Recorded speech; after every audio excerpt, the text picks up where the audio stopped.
زمین والوں احتیاط برتو.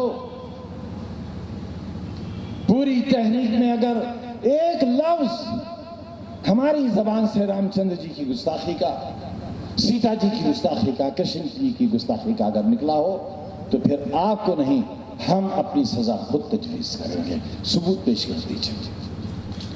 کوئی مسلمان ہندوستان میں آج تک ہندو دیوی دیوتاؤں کے توہین کا مجرم نہیں بنا. پھر آخر میرے وہ بھائیوں جو آئے دن میرے قرآن کی توہین کرتے ہو، میرے نبی کی توہین کرتے ہو، یہ حق کہاں سے مل گیا آپ کو؟ یاد رکھنا، اپنی کتاب اور اپنے نبی کی حفاظت اللہ خود کرے گا. اور وہ یہ فرماتا ہے کہ زمین والوں کے ساتھ رحم کرو، انصاف کرو، عدل کرو ان کے ساتھ. اور اگر تم انصاف نہیں کرو گے تو پھر انصاف ہم کریں گے، اور جب ہم انصاف کریں گے تو تم برداشت نہیں کر پاؤ گے. انتظار مت کرو اس وقت کا کہ قہر خداوندی نازل ہو. کسی کے مذہبی پیشوا کی توہین ہمارا دین اجازت نہیں دیتا، تمہارا ضمیر کیسے اجازت دیتا ہے؟ اور آپ ان الفاظ کو ہرگز نہ دہرائیں جو نبی کی شان میں گستاخانہ کیے گئے ہیں، کیونکہ آپ بھی پھر مجرم ہو جائیں گے. روز آخر جو پکڑ اس کی ہوگی وہی پکڑ آپ کی ہوگی، کیونکہ وہی جملے آپ نے بھی ادا کیے ہیں. لہٰذا آپ کو جو کچھ مانگنا ہے اپنے مالک سے مانگیے، وہی دے گا، اور اس سے بہتر صلہ دینے والا اور اس سے بہتر سزا دینے والا کوئی نہیں. کرنے کے لیے نہیں آیا. جن بھائیوں نے مجھے میسج بھیجے ہیں، میں ان سے بھی کہنا چاہتا ہوں کہ اپنی طاقت کو تقسیم مت کرو، کیونکہ جو طاقت آج تقسیم ہو جائے گی اس سے فاشسٹ طاقتوں کا فائدہ ہو جائے گا.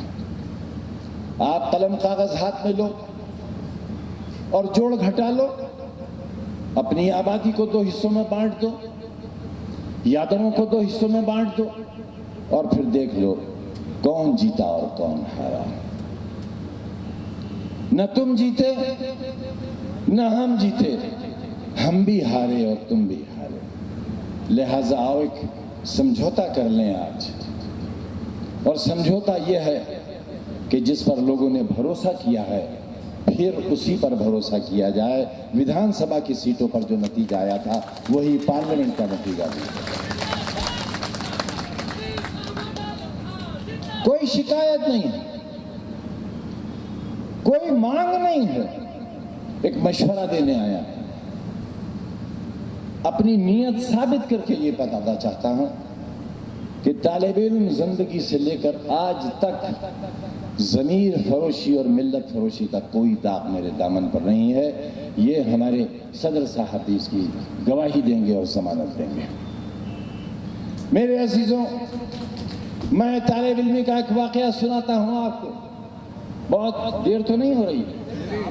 کسی سے رشتہ توڑنے کے لیے صرف ایک چھاں چاہیے، ترک تعلقات کو ایک لمحہ چاہیے، لیکن تمام عمر مجھے سوچنا پڑا.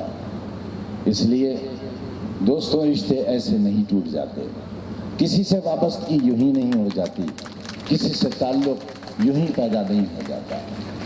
میں آپ کے پاس اپنی ان تکلیفوں کا ذکر کرنے نہیں آیا ہوں. میری شکل، میری صحت سے آپ کو اندازہ ہوگا آج میں بہت بہتر حالت میں ہوں. میں اپنے پیروں پر چل کر آیا ہوں، ہمت سے آیا ہوں، اپنی خواہش، اپنے جذبے کی بنیاد پر آیا ہوں، اور آپ سے یہ کہنے کے لیے آیا ہوں کہ لمحوں نے خطا کی تھی، صدیوں نے سزا پائی. ہمیں آج جو کچھ سزا مل رہی ہے اپنی غلطیوں کی مل رہی ہے، اپنی سیاسی خطاؤں کی مل رہی ہے، ہمارے اس نااتفاقی کی سزا مل رہی ہے. ہم انتظار کرتے رہے کہ ہم ایسے ہو جائیں. لوگ یہ سمجھتے تھے کہ جیل سے نکلنے کے بعد میں کوئی بہت بڑا انقلابی فیصلہ لوں گا، لیکن میں آپ سے ہی پوچھتا ہوں کہ اس کیفیت میں کون سا انقلابی فیصلہ لیا جاتا ہے؟ منتشر لوگوں میں کون سا انقلابی فیصلہ لیا جاتا ہے؟ پہلے متحد ہو کر دکھاؤ اور پھر کسی انقلابی فیصلے کی مجھ سے امید کرو. میں آپ کے اتحاد کے لیے آیا ہوں،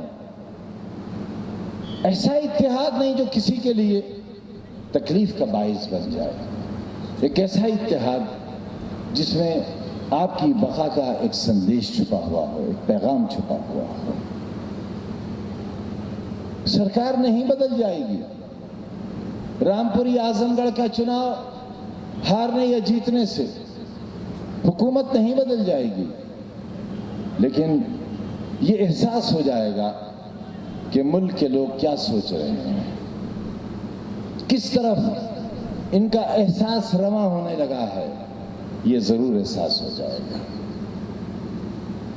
میرے عزیزوں، ہم وشوگرو ہیں، ہم نے خود کہا ہے کہ ہم وشوگرو ہیں، کسی دوسرے نے نہیں کہا ہم کو۔ جب دوسرے کہتے تب بات اور ہوتی، ہم خود میں اپنے مومیاں مٹھو بن رہے ہیں، لیکن ہم کس طرح وشوگرو بنیں گے؟ لوگوں کی دیواریں توڑ کر، دکانیں گرا کر، مکانات گرا کر، انہیں تباہ و برباد کر کے۔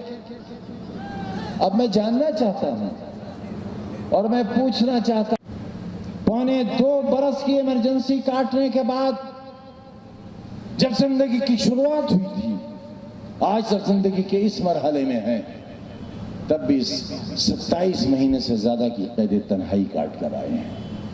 وہ جیل نہیں تھی، اس میں پابندی نہیں تھی، اس میں قید تھی، ظلم نہیں تھا، لیکن یہ قید اس لیے تھی کہ ہم ایڑیاں رگڑ کر مر جائیں، حکمرانوں پر ہمارے قتل کا الزام بھی نہ آئے اور ہم مر بھی جائیں۔ مالک کا کرم، سپریم کورٹ کو اللہ نے ایسا مہربان کیا کہ میرے چہرے پر لگی ہوئی ساری کالک دھل گئی اور ایک مظلوم چہرہ پورے ملک کے سامنے آ گیا۔ اور سپریم کورٹ کے جج صاحب نے یہاں تک کہہ دیا کہ 1-2 مقدمے سچے ہو سکتے ہیں، لیکن 90 مقدمے سچے نہیں ہو سکتے۔ یہ ایک ایسا کمنٹ تھا میرے لیے جس نے ایک مردہ انسان میں زندگی ڈال دی تھی۔ میں آپ سے اگر کچھ کہنے آیا ہوں، آپ کا یہ خادم اگر آپ سے کچھ کہنے آیا ہے، تو اپنی 27 برس کی اجرت مانگنے نہیں آیا ہے، بلکہ بہت سوچ وچار کے ساتھ اس نتیجے پر پہنچا ہے کہ یہ چناؤ سماجوادی پارٹی کو جیتنا چاہیے۔ آپس کے اختلافات کو ختم ہونا چاہیے، اور اگر کسی کو بھی اختلاف ہے تو پھر اس کو ہماری 27 مہینوں کی تنہائی اور قید تنہائی کو یاد کرنا چاہیے، اور یاد کرنا چاہیے کہ اس جیل میں ہمیں کیوں بھیجا گیا تھا۔ سیتاپور جیل سوسائیڈل جیل کہلاتی ہے، یہاں لوگ خودکشی بہت کرتے ہیں۔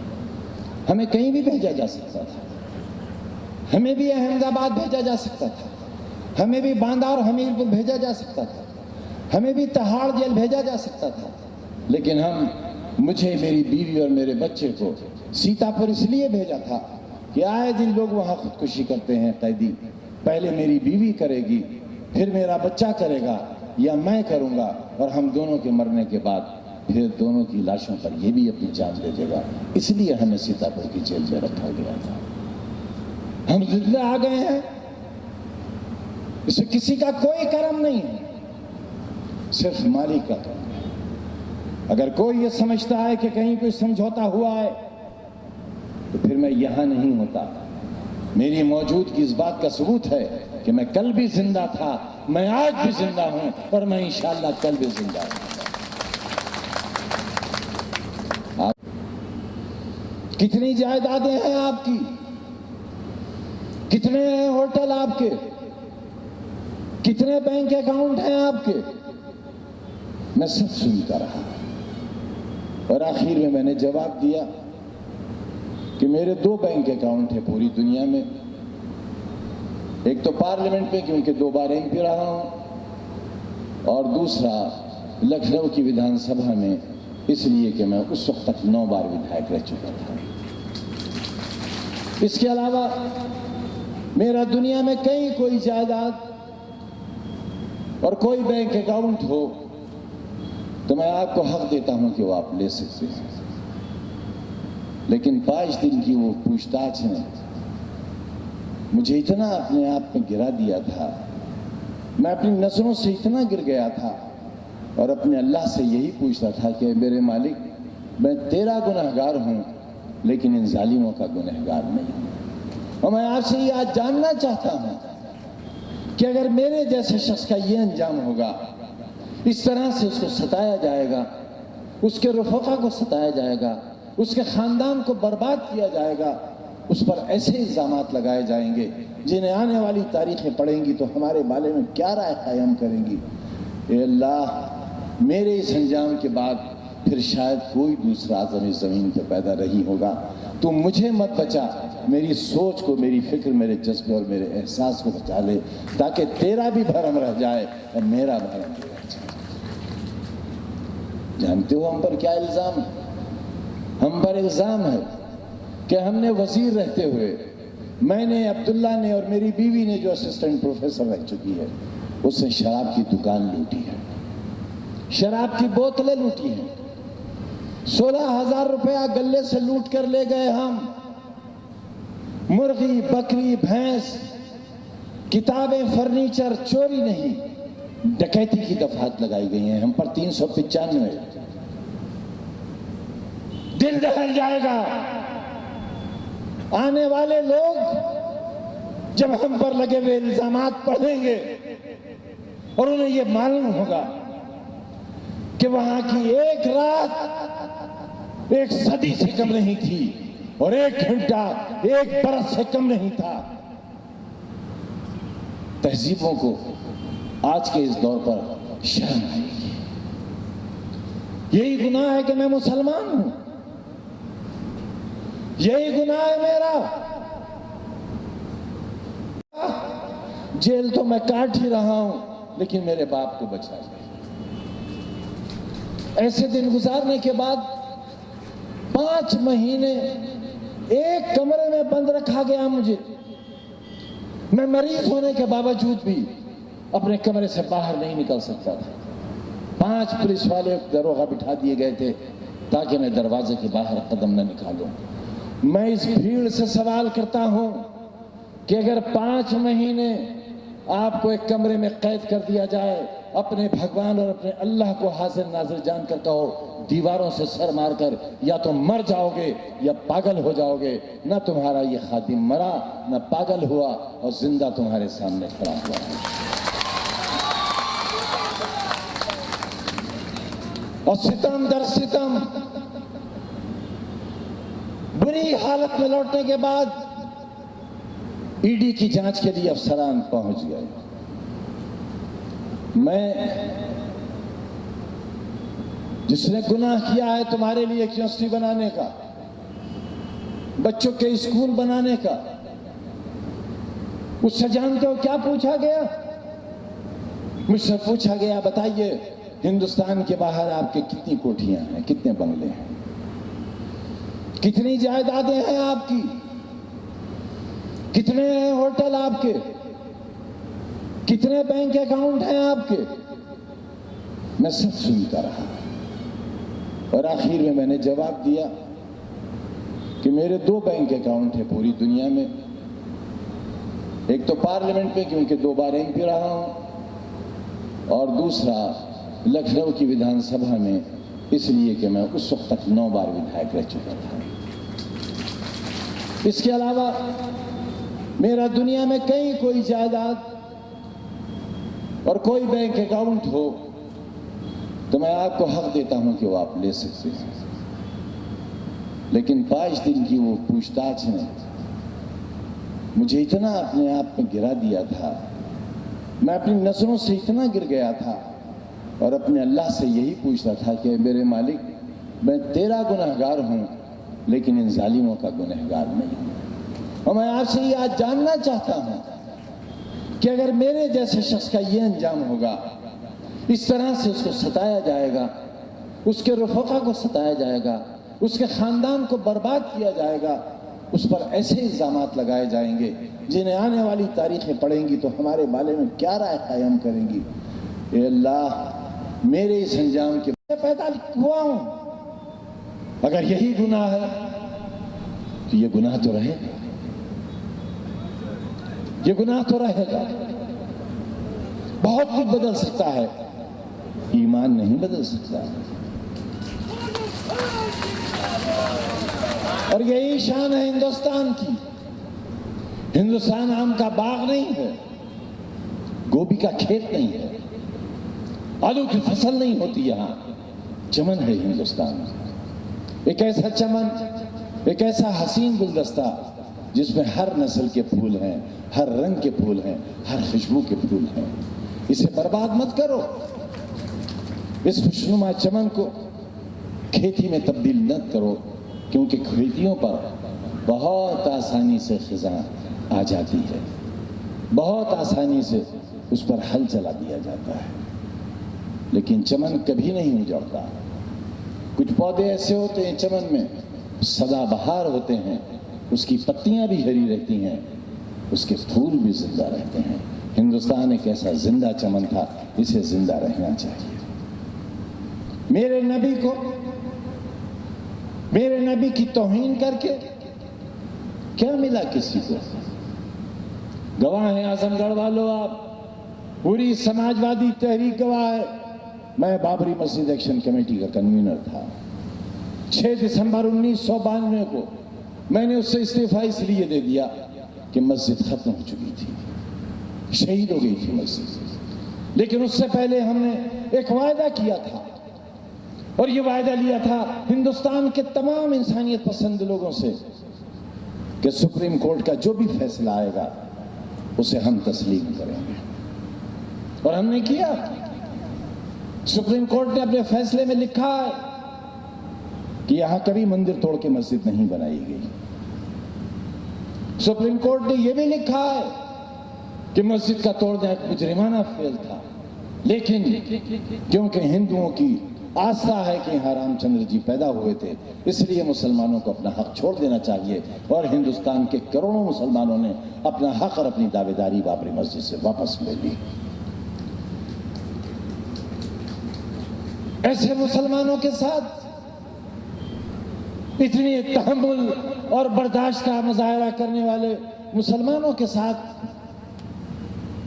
ان کی روح سے کھلواڑ کیا گیا۔ ایک ایسے نبی جس کے عشق میں اللہ نے پوری کائنات بنائی، برتنے کی ضرور اپیل کروں گا، اور وہ اس لیے کروں گا کہ بہار سے ایک آگ چلی ہے، وہ یہاں بھی داخل ہوگی اور ہو گئی ہے۔ کہیں ایسا نہ ہو اس کا رخ بدل دیا جائے۔ سیاستدانوں کی عیاریاں اور مکاریوں سے آپ اچھی طرح واقف ہیں۔ سیاستدان اپنے فائدے کے لیے انسانی سروں کا حساب کرتے ہیں، ان کی حفاظت نہیں کرتے۔ آپ کی ذمہ داری ہے، بہت دور تک دیکھنے کی ذمہ داری ہے۔ کئی روز سے مجھے اعظم گڑھ سے مختلف لوگوں کے میسیجز آ رہے ہیں، اور ان کا کہنا یہ تھا کہ میں آج کی سبھا میں نہ ہوں، اور اس لیے نہ ہوں کہ میں ناراض ہوں۔ میری ناراضگی ہو سکتی ہے، لیکن میری ناراضگی کی وجوہات وہ نہیں ہو سکتی جو کوئی خاص شخص سوچ رہا ہو۔ ہم اصولوں کی زندگی جینے والے لوگ ہیں، اور انہی اصولوں کے لیے ہم نے اپنے پورے خاندان کی اور اپنے دوستوں اور اپنے احباب کی ایک ایسی قربانی دی ہے جسے آنے والی صدیاں یاد رکھیں گی۔ جو ظلم ہمارے ساتھ ہوئے ہیں وہ آزاد ہندوستان میں ہی نہیں بلکہ غلام ہندوستان میں بھی نہیں ہوئے ہوں گے۔ دنیا کے قانون بدل گئے، سالیٹری کنفائنمنٹ، تنہا کوٹری رکھنے کا قانون پوری دنیا نے بدل دیا۔ اور کیوں بدلا؟ اس لیے کہ دنیا کے تاناشاہوں نے، انسانوں کے دھڑ سے سر اتارنے والوں نے، قطب شہید جیسے لوگوں پر کتے چھوڑ دینے والے اور ان کا گوشت کھا جانے والے، پھر ان کا علاج کرنے، پھر گوشت کھانے والے حکمرانوں نے اتنے انسانیت پر ظلم کیے تھے کہ پوری دنیا یہ فیصلہ کرنے پر مجبور ہو گئی کہ ہم پھانسی کی سزا تو دے سکتے ہیں لیکن کسی شخص کو تنہا کوٹری میں 3 مہینے سے زیادہ نہیں رکھ سکتے، کیونکہ یہ سزا کسی شخص کی جان لینے سے زیادہ سنگین سزا ہے۔ پوری دنیا کا قانون بدلا، ہندوستان کا قانون بھی بدلا، لیکن ہم وہ کم نصیب لوگ ہیں جو 27 مہینوں تک ایک 8x11 کی اندھیری کوٹری میں اس لیے رکھے گئے کہ ہم ایڑیاں رگڑ کر اپنی جان دے دیں یا اپنا ماتھا ان کے سامنے ٹیک دیں جن کے سامنے بہت لوگوں نے ٹیک دیا ہے۔ ہم ایسا نہیں کر سکتے۔ بہت سے سمجھوتے آئے ہمارے سامنے۔ اب میں جاننا چاہتا ہوں اور میں پوچھنا چاہتا ہوں کہ جہاں جہاں آگزنی ہو رہی ہے، جہاں جہاں سرکاری املاک کی بربادی ہو رہی ہے، دیش کے ذمہ داروں آج سوال رکھتے ہیں ہم آپ کے سامنے۔ ہماری بات پہنچ رہی ہوگی وہاں، کیونکہ ملک کے گرہ منتری نے ہمیں نمبر 1 کا مافیا کہا تھا۔ نمبر 1 کا پہلے نام میرا، دوسرا نام مختار انصاری کا اور تیسرا نام عتیق احمد کا۔ ایک یونیورسٹی کا فاؤنڈر، 4 CBSE بورڈ کے اسکول چلانے والا، اور ایسے اسکول جہاں 20 روپے میں رکشہ چلانے والا اور بیڑی بنانے والے کا بچہ اور بچی پڑھتا ہے، جس کے ماں باپ نہ ہو، جس کے ماں باپ نہ ہو، ان سے نہ صرف یہ کہ کوئی فیس نہیں لی جاتی، اسکول ان کی ڈریس بھی دیتا ہے، ان کو کتابیں بھی دیتا ہے۔ میں مافیا ہوں، گرہ منتری سے میں جاننا چاہتا ہوں کہ ان کی انٹیلیجنس اگر یہی ہے کہ میں مافیا ہوں تو پھر ہندوستان کی سرحدوں کی حفاظت کیسے ہوگی؟ آپ کی انٹیلیجنس آپ کو دھوکہ دے رہی ہے۔ جو مجھے مافیا بتا رہی ہے وہ چین اور پاکستان سے ہندوستان کو کیسے بچا پائے گی؟ مجھے افسوس ہے اور مجھے شرم بھی آتی ہے کہ یہ میرا وطن ہے۔ میرے اجداد نے 1947 میں اپنا وطن مانا تھا، پسند کیا تھا۔ آپ نہیں جا سکتے تھے پاکستان کیونکہ آپ مسلمان نہیں تھے، ہم جا سکتے تھے مگر ہم نہیں گئے۔ ہم نے اپنے بزرگوں کی قبریں، ان کے مزار، ان کی خانقاہیں نہیں چھوڑی۔ ہم نے باپو کا دیش نہیں چھوڑا، ہم نے ڈاکٹر رام منوہر لوہیا کی زمین کو نہیں چھوڑا، ہم نے مولانا محمد علی جوہر کے رامپور کو نہیں چھوڑا، اس لیے کہ یہ ہمارا وطن تھا، وطن ہے۔ لیکن 5 مہینے سنگین بیماری کے بعد جسے مر جانا چاہیے تھا، میں تقریباً مر چکا تھا، ڈاکٹروں نے جواب دے دیا تھا، اور بے ہوشی کی حالت میں مجھے اپنے ہی ساتھ جو قید رہا 2 برس، اس کی چیخوں کی آواز سنائی دی۔ لاش بھی سن سکتی ہے، یہ پہلی بار دیکھا ہم نے۔ چیخوں کی آواز سنائی دی مجھے عبداللہ کی۔ آپ سے گزارش کرنے آیا ہوں، اگر اس کے علاوہ بھی کوئی کمی رہ گئی ہے تو میں اپنے وہ کمزور ہاتھ جن سے میں نے دال کا پانی اور روٹی کھائی ہے، ان ہاتھوں سے اپنے چھوٹے بھائی کے لیے ووٹ مانگنے کے لیے آیا۔ مجھے امید ہے آپ مجھے مایوس نہیں کریں گے، کیونکہ اگر آپ مجھے مایوس کریں گے تو صرف یہ مایوسی ایک تنہا فرد کی نہیں ہوگی، بلکہ وہ کروڑوں ستائے ہوئے اور مظلوم لوگ جو امید کرتے ہیں کہ کل کچھ بہتر ہونے والا ہے، مایوسی ان کے لیے ہوگی۔